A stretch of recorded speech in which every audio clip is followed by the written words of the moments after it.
Salutations camarades, vous écoutez le premier épisode de Radio Prolo, la voix du prolétariat, le podcast du Parti communiste du Québec. Comme c'est le premier épisode, vous êtes en droit de vous demander pourquoi on est là, de quoi on va jaser, et je suis là pour vous répondre à votre question.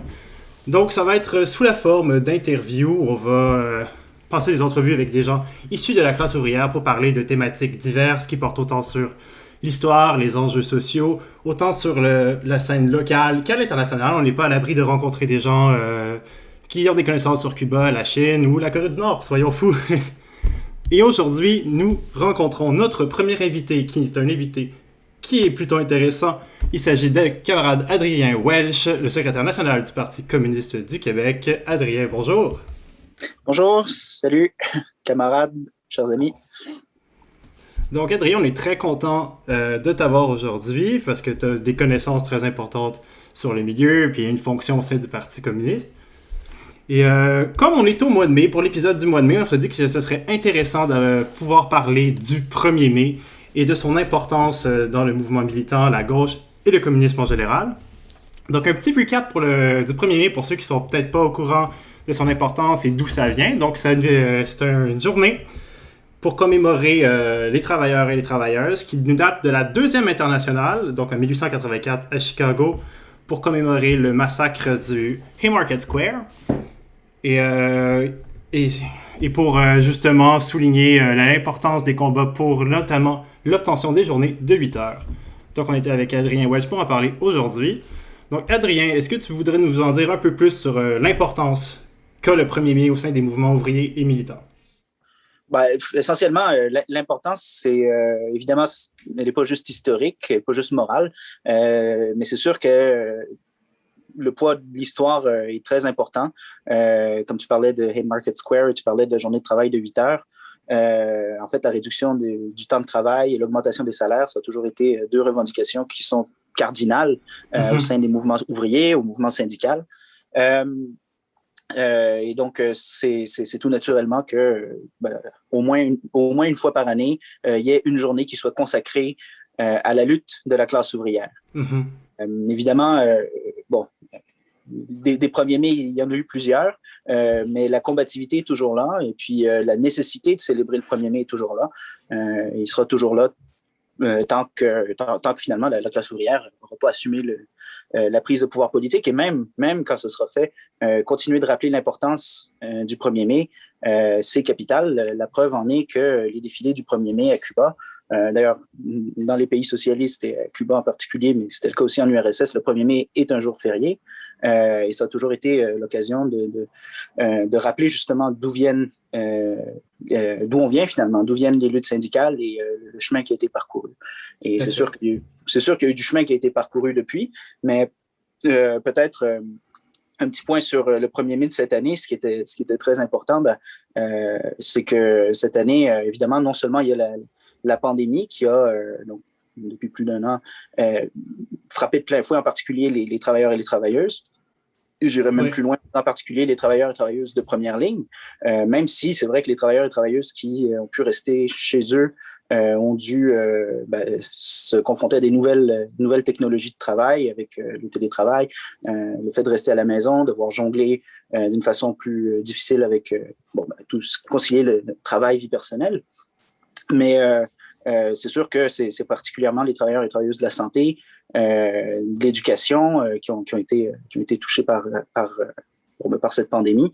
Et pendant ce temps-là aussi, il ne faut pas oublier, il n'y a pas juste eu la pandémie. Le gouvernement Legault s'en est donné à cœur joie dans l'année dernière pour attaquer les travailleurs-travailleuses. On peut parler entre autres de la loi 59, une loi qui est destinée à tout foutre en l'air en termes de santé et de sécurité au travail. Comme on peut parler aussi du demi-million à peu près de salariés du secteur public qui sont en négociation avec le gouvernement Legault. Et encore, négociation, c'est un peu optimiste comme mot, parce qu'en réalité, c'est plutôt le gouvernement Legault qui fait la sourde oreille et qui va à la table des négociations vraiment juste pour faire acte de présence, mais qui a ses idées derrière la tête. Et qui martèle toujours ces mêmes idées, qui ramènent essentiellement exactement les mêmes propositions, des propositions qui sont absolument inacceptables, en effet. Tout à fait, tout à fait. Et peut-être un autre point sur le 1er mai, oui, bien sûr. je pense qui est important, c'est le 1er mai, c'est pas juste la journée des travailleurs-travailleuses, c'est la journée internationale des travailleurs et des travailleuses. Donc, c'est très important aussi de pas occulter, de pas passer outre le caractère internationaliste essentiel de cette journée. Et c'est pour ça d'ailleurs que cette année, et comme on essaye de le faire, les communistes, en tout cas, à la marche du 1er mai à Montréal, on essaye toujours de monter un contingent anti-impérialiste. Et cette année, comme chaque année, malheureusement, mais c'est toujours de bon augure de le faire parce que des luttes ouvrières à travers le monde, il y en a. Et puis, disons que cette année, celle qui était la plus brûlante au moment du 1er mai, c'était la lutte des travailleurs de la ville et de la campagne en Colombie contre la réforme fiscale de Iván Duque, qu'ils ont, soulignons-le, remporté.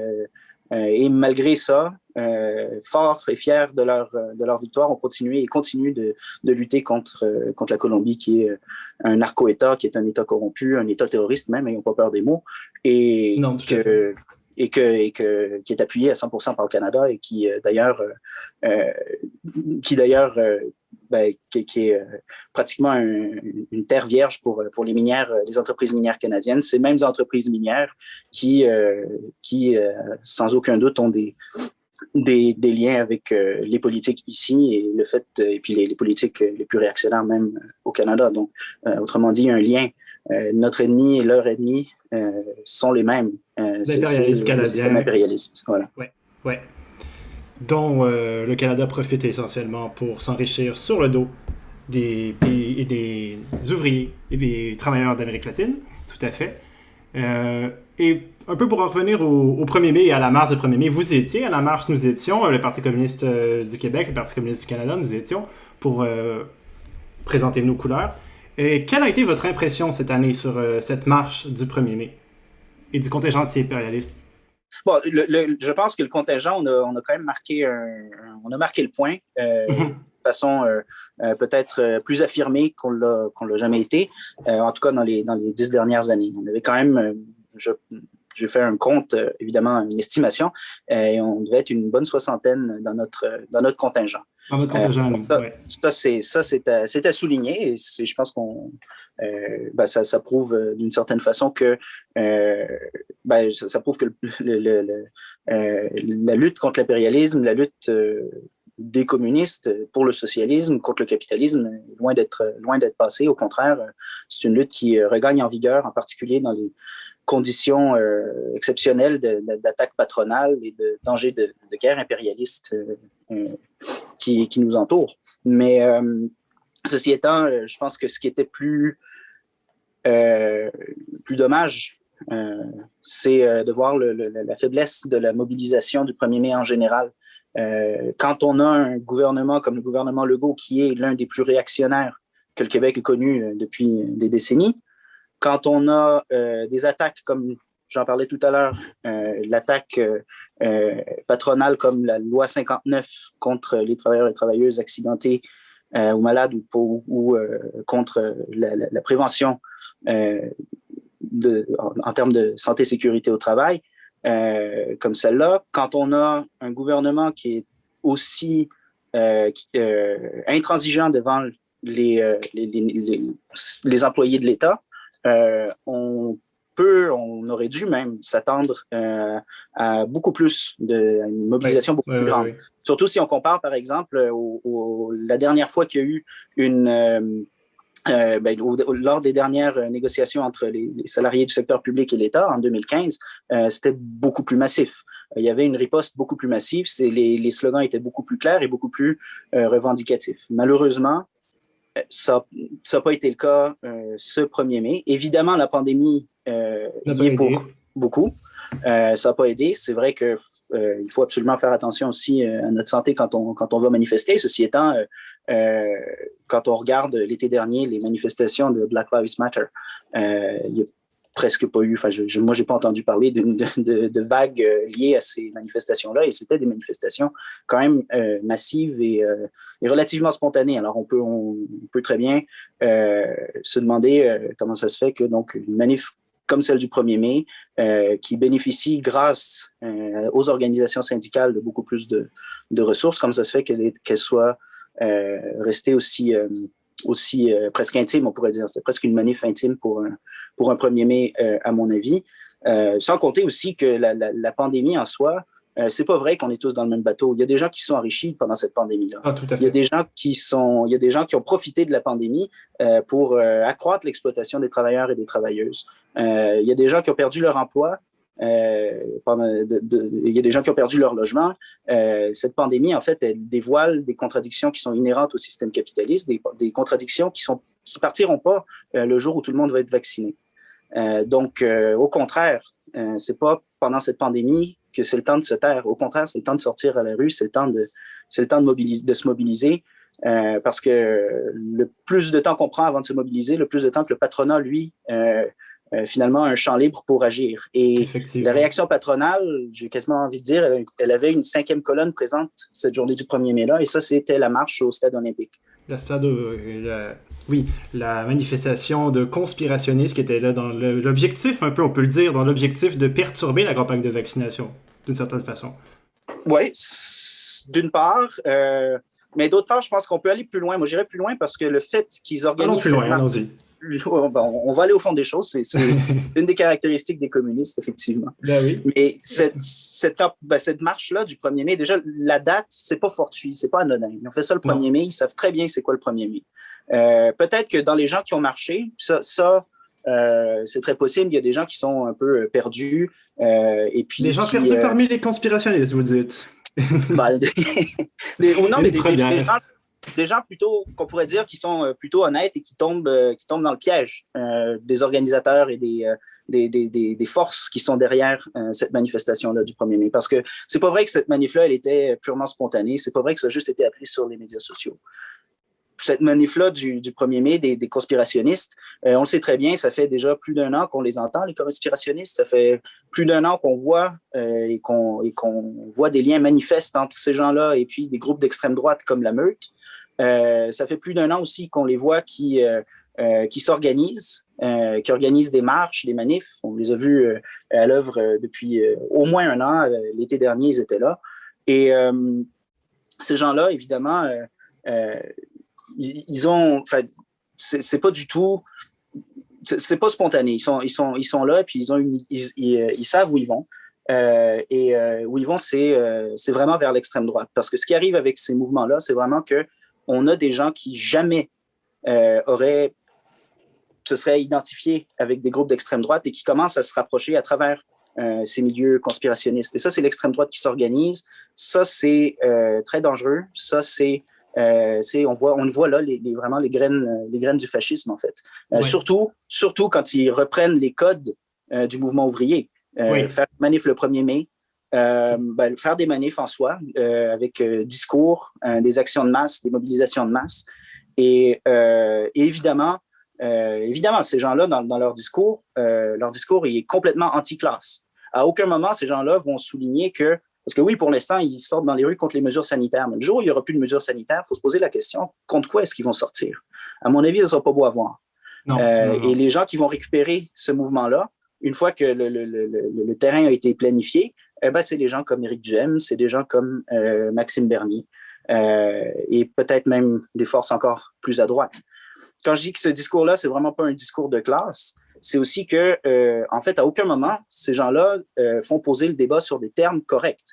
La vérité, c'est pas est-ce qu'on est pour ou contre les mesures sanitaires. La vérité, c'est est-ce qu'on est pour ou contre un service public de santé qui soit capable de répondre à une pandémie. C'est est-ce qu'on est pour, c'est pas est-ce qu'on est pour ou contre la fermeture des commerces non essentiels. Le vrai débat, c'est plutôt est-ce qu'on est prêt à est-ce que le patronat est prêt à fermer les commerces non essentiels pour permettre aux salariés finalement de prendre soin d'eux, de leur santé, mais sans qu'il y ait de perte de revenus, parce que c'est pas l'un ou l'autre. Alors, on voit clairement que ce discours-là, il est carrément ancré dans le paradigme capitaliste.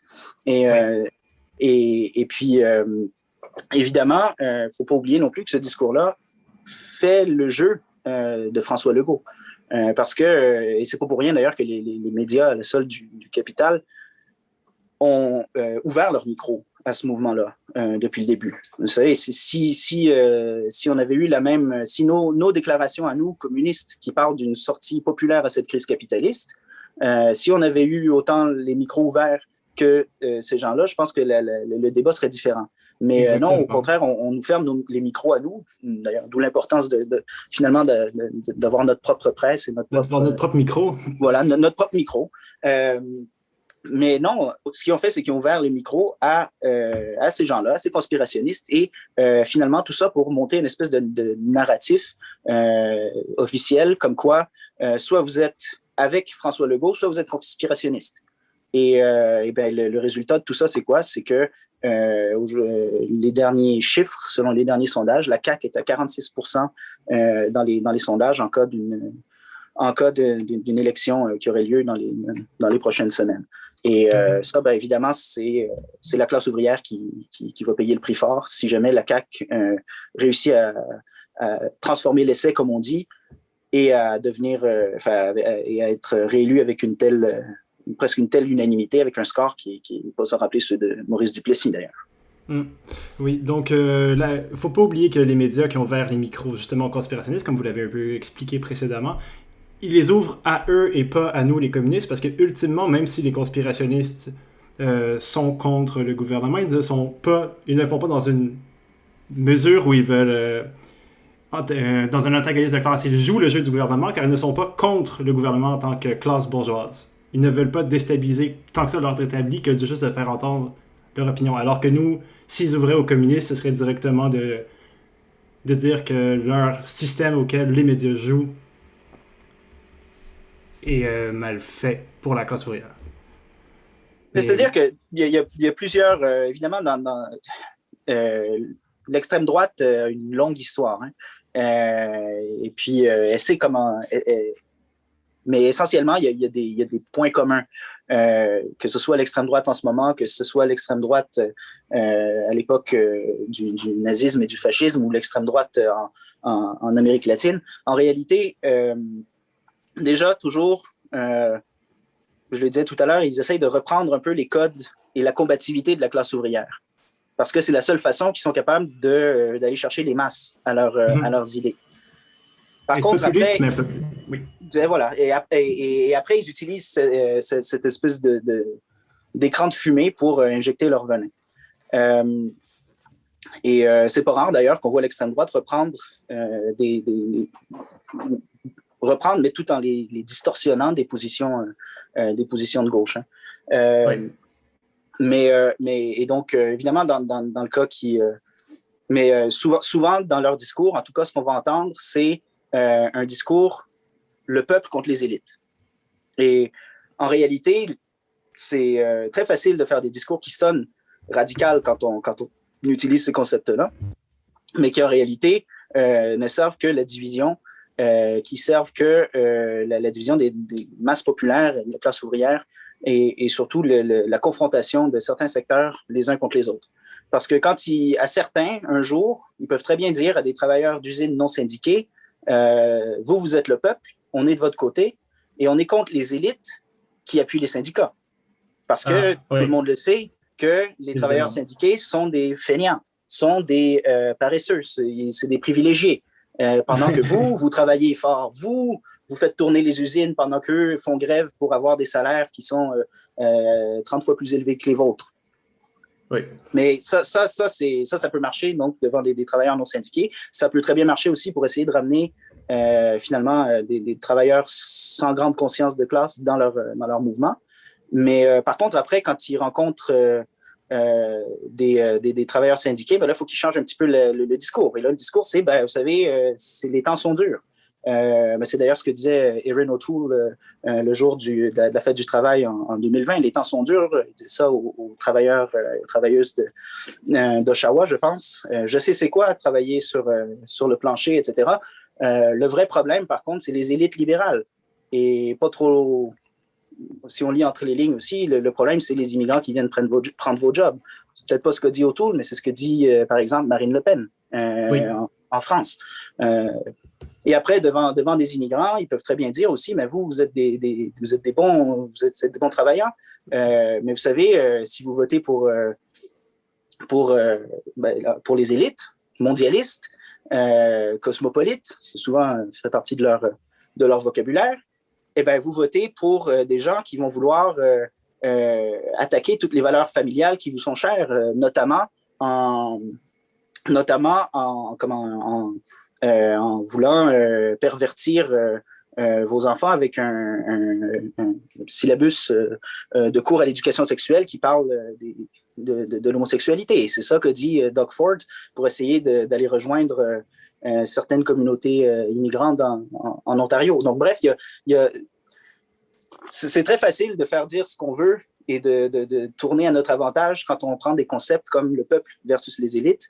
Mais ça, c'est quelque chose qu'on ne peut pas faire quand on prend les vrais termes et qu'on analyse les problèmes de point de vue de classe en parlant de la bourgeoisie, du prolétariat. Et c'est ce que nous, on fait comme communistes. C'est qu'en réalité, il y a une fracture fondamentale dans la société, une fracture principale, et c'est la classe ouvrière contre le capital. Et puis, évidemment, c'est sur cette fracture-là qu'il faut se concentrer. Et pour s'y concentrer, il faut parler de l'unité de la classe ouvrière et opposer l'unité de la classe ouvrière à la bourgeoisie. Oui, tout à fait. Donc, au lieu de diviser la classe populaire et de diviser la classe populaire, justement, de faire en sorte qu'elle s'unisse dans une conscience de classe pour saisir ce qui pourrait faire en sorte que leur vie soit plus agréable, au lieu de jouer le jeu de l'extrême droite et de s'en prendre aux élites, entre guillemets, qui ne veulent que ceci. Alors, ce serait quoi la réponse, selon vous, la réponse communiste? Qu'est-ce qu'on pourrait faire en tant que communiste pour empêcher la droite, pour combattre cette extrême droite qui tente de coopter nos symboles? Je pense que c'est plus que nos symboles, déjà, qu'elle essaye de coopter. Elle essaye vraiment de coopter autant que possible la classe ouvrière, mais aussi une grande partie de la petite bourgeoisie. Ça, il ne faut pas l'oublier. Ce que j'entends par petite bourgeoisie, si on parle de personnes qui sont soit c'est des cadres supérieurs, donc des gens qui assument, sont salariés, mais qui par la nature de leur travail, assument une tâche un peu managériale, si on veut. Ou à l'inverse, c'est des gens qui ont leurs propres moyens de production, un petit commerce, une petite épicerie, un petit cinéma, mais qui sont obligés d'aller travailler en même temps pour fonctionner, pour que leur commerce fonctionne. Et donc, ces gens-là, leurs intérêts de classe peuvent, en réalité, objectivement, leurs intérêts de classe est du côté du prolétariat. Maintenant, à cause de conditions subjectives, à cause de différents contextes, ils sont vulnérables aussi à la volonté finalement d'être du camp, de l'autre camp, dans le camp de la bourgeoisie. Et l'extrême droite, une de ses caractéristiques, c'est d'aller essayer de chercher ces gens-là et de les faire basculer dans son camp. Une de nos tâches à nous, c'est plutôt de leur faire comprendre qu'au contraire, non, le vrai problème, pourquoi la petite entreprise au coin de la rue a fermé, c'est pas du tout à cause du salaire minimum à 15 $ l'heure ou à cause des charges patronales, c'est parce que tu as Walmart et la grande distribution qui sont pratiquement des monopoles qui vous font concurrence déloyale. Ceci étant, ce qui est important, c'est donc ça, c'est clair que c'est dans les plans de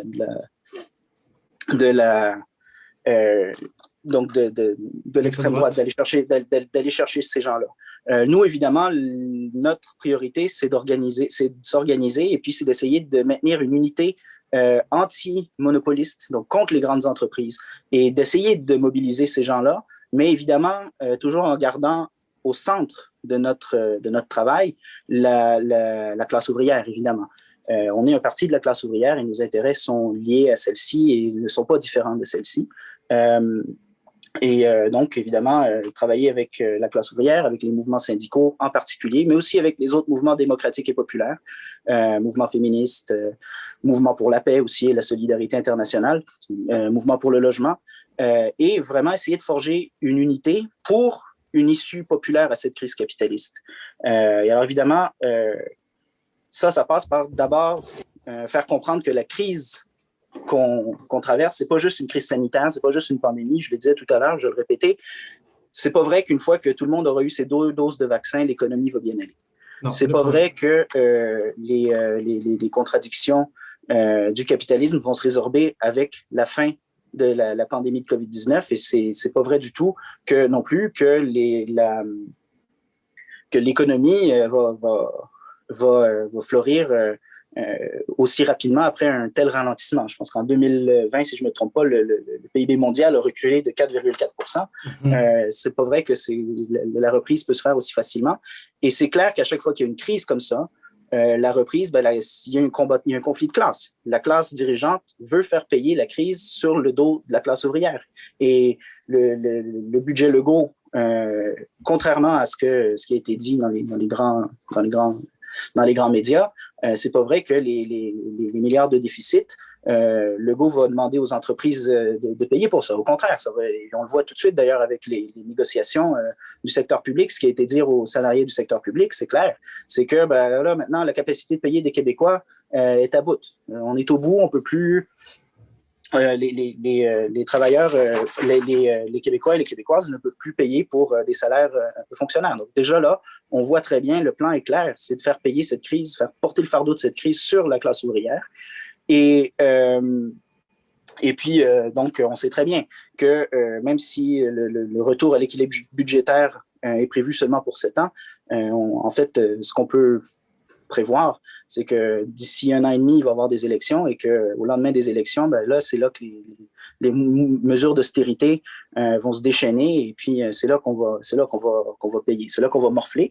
Et puis, ça risque d'être un peu la même chose partout à travers le monde. Alors, là, c'est vraiment un point fondamental, c'est clair, c'est qu'il faut comprendre qu'on est en pleine crise du capitalisme. C'est le capitalisme qui est en crise. Et par contre, c'est pas une fatalité. Il y a moyen d'avoir une sortie populaire, mais pour ça, il faut se mobiliser. Oui, et pour ça, il faut absolument être capable de gagner en particulier le mouvement syndical parce que cette reprise populaire ne peut pas se faire sans le mouvement syndical. Et pour ça, il faut convaincre le mouvement syndical de s'impliquer dans des batailles, pas juste des batailles économiques, mais des batailles politiques et des batailles de masse. Et quand je dis bataille politique, je ne veux pas dire appuyer tel ou tel parti politique, mais je veux dire des batailles politiques, c'est-à-dire avec des demandes qui sont éminemment politiques. Pas seulement des demandes qui ont trait avec les questions de renégociation de conventions collectives et contrats de travail, mais des demandes éminemment politiques comme le réinvestissement dans les services sociaux, y compris dans la santé. Ça peut aussi aller jusqu'à demander un désinvestissement du budget militaire, parce que je disais tout à l'heure, le PIB mondial a reculé de 4,4 %, mais les dépenses militaires mondiales ont augmenté de 2,6 % à travers le monde. Oui. Donc ça nous dit très clairement, la classe ouvrière, parce que c'est ça aussi, nous faire payer la crise, c'est pas juste économiquement, ça peut aussi vouloir dire nous envoyer au front et faire la guerre.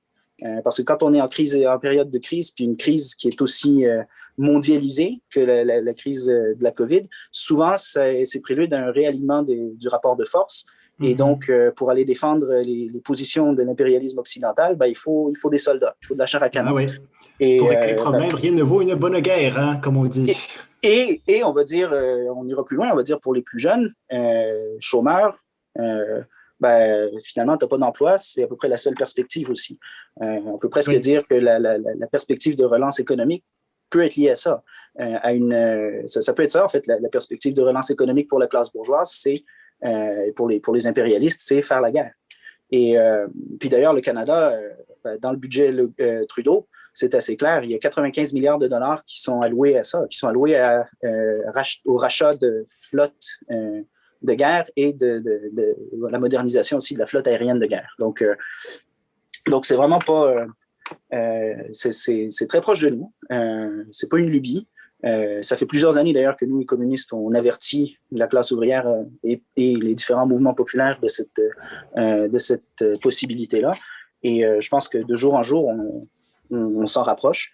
Donc, bon, pour revenir à... Voilà, donc ça, c'est une demande immédiate politique, mais que le mouvement syndical gagnerait à mettre de l'avant, comme les autres mouvements d'ailleurs. Parce que bon, c'est ça, si on n'a pas d'argent pour la santé, mais on a de l'argent pour des bombes, à un moment donné, les gens ne sont pas dupes à ce point-là. Les gens savent très bien que question de priorité, c'est une question politique ici. Et l'autre élément qui est essentiel, évidemment, par rapport au mouvement syndical et au mouvement populaire, ben, c'est de ne pas baisser la pression et puis d'organiser des journées d'action. Un mouvement vraiment de masse, comme il y en a eu en 2012, c'est un des exemples qui me revient le plus en tête. Quand il y avait la grève étudiante, il y avait d'un côté la composante grève étudiante, mais il y avait d'un autre côté la composante lutte populaire. Et tous les mois, il y avait une manif et pratiquement pendant 3 mois, on battait des records. Donc, et ça a fait tellement peur au gouvernement que le gouvernement est obligé de mettre en place une loi spéciale qui a été défiée. Ça a même été au point de faire tomber le gouvernement. Parce qu'on peut dire ça, la pression populaire a forcé le gouvernement à tenir des élections anticipées qui ont été perdues par les libéraux. Donc, c'est comme quoi l'unité populaire, la lutte, la résistance paie. Voilà, c'est ça qui paie. Et évidemment, il faut quand même connaître notre ennemi et savoir se liguer contre notre ennemi commun. Et ça, c'est très clair. Ça aussi, c'est une autre composante de notre bataille. Il faut que ce soit dirigé contre le pouvoir des grandes entreprises, le pouvoir des grands monopoles. Oui, donc si je résume un peu ce que vous m'avez dit jusqu'à présent, le capitalisme est en crise et est exacerbé par cette crise de la COVID-19 et les grandes élites bourgeoises tentent de faire payer la crise, payer le coût de la crise à la plus grande victime de cette dernière, c'est-à-dire la classe ouvrière, avec des forces d'extrême droite qui tentent d'utiliser le peuple à ses propres fins. Est-ce que ce serait un résumé concis? Je pense que ce serait quelque chose. Et aussi, qui prévoit peut-être ressortir de cette crise-là par la guerre, par le complexe militaro-industriel, dans des nouveaux ennemis économiques et politiques, tels notamment la Chine en ce moment, mais aussi au Venezuela, en Amérique du Sud et en Bolivie et tous les autres pays de nature socialiste. Oui, c'est un bon résumé, je pense. Oui, je pense que ça se tient, surtout qu'on est sur la fin de l'épisode de cette semaine. Donc, j'ai une petite anecdote. Donc, on a discuté la dernière fois, justement durant la manif du 1er mai, sur les origines de la chanson militante Bella Ciao. Ah oui. Qui est intéressante. Donc, juste sur un petit mot de la fin, sur peut-être une dimension un peu plus légère, mais tout à fait intéressante. Si on pouvait revenir sur rapidement l'historique intéressante de cette chanson militante italienne. Oui. Ben, l'origine, c'est le feuilleton sur Netflix, Casa de Papel. Oui, exactement. Non, pas du tout. Non. C'est vite fait. Donc, en fait, c'est un chant. La version qu'on connaît aujourd'hui, c'est un chant de partisans, de résistants italiens, donc des résistants à Mussolini et au fascisme. Et bien sûr, mais par contre, en fait, pendant la guerre, la résistance, le chant, l'hymne de la résistance italienne antifasciste, c'était une autre chanson qui s'appelle Fischia il vento, qui est chantée sur l'air de Katyusha. Mais sauf que dans une région du nord de l'Italie, dans la plaine du Pô, là où il y avait une longue tradition en fait de lutte des mondine. Les mondine étaient des femmes généralement venues du sud de l'Italie qui avaient été dans la plaine du Pô pour travailler pour travailler dans la riziculture. Et elles chantaient un chant dont l'origine est moins connue, mais qui s'appelle Bella Ciao. Donc l'air est similaire, les paroles sont différentes. C'est des paroles donc plus chant de travail et qui parlent plus finalement des conditions de travail pénibles et puis aussi de la violence du patron dans ces rizières. Mais donc, toujours est-il, donc, où il y avait ce chant qui chantait dans le nord de l'Italie, la résistance locale l'a transformé et chantait comme Bella Ciao et l'a utilisé comme l'hymne local de la résistance. Ouais. Et évidemment, après la Deuxième Guerre mondiale, et ça, c'est en fait sur les cendres de la Deuxième Guerre mondiale, autant la jeunesse que les femmes, en particulier en Europe, mais un peu partout dans le monde, et aussi le mouvement ouvrier, décident de se réunir et puis forment des associations internationales qui finalement disent plus jamais la guerre et qui, en fait, vont plus loin. Ils disent non seulement plus jamais la guerre, mais plus jamais le système qui nous a menés à la guerre. Et c'est comme ça qu'est fondée en novembre 1945, à Londres, la Fédération mondiale de la jeunesse démocratique. Puis bon, dans la foulée, il y a la Fédération syndicale mondiale, il y a aussi la Fédération internationale démocratique des femmes, etc. Mais pour ce qui nous intéresse, c'est la Fédération mondiale de la jeunesse démocratique, fondée à Londres en novembre 1945. 2 ans plus tard, elle organise un festival mondial de la jeunesse et des étudiants à Prague, en 1947. Et bon, la participation au FMJE est énorme, enfin massive, des jeunes de partout dans le monde, et évidemment beaucoup d'Italiens, dont des jeunes ex-résistants, donc évidemment c'est un festival culturel, mais c'est aussi très politique, mais voilà, ils chantent donc leur chant de résistance. Et parmi la délégation française, un jeune qui s'appelle Yves Montand, et Yves Montand l'entend, et c'est lui qui était, parce qu'il était membre de la jeunesse communiste de France à l'époque, et c'est lui qui va finalement, lui entre autres, mais beaucoup d'autres aussi, qui vont populariser le chant Bella Ciao à l'international. Alors... Donc, c'est un chant qui a été popularisé grâce justement à une organisation de jeunesse anti-impérialiste. Alors, et pour l'anecdote, la Fédération mondiale de la jeunesse démocratique existe toujours. La Ligue de la jeunesse communiste du Canada en fait partie. Elle fait même partie du conseil central, donc qui est comme une de ses instances dirigeantes. Et puis, le dernier festival mondial de la jeunesse et des étudiants a eu lieu en 2017 à Sochi. Mm-hmm.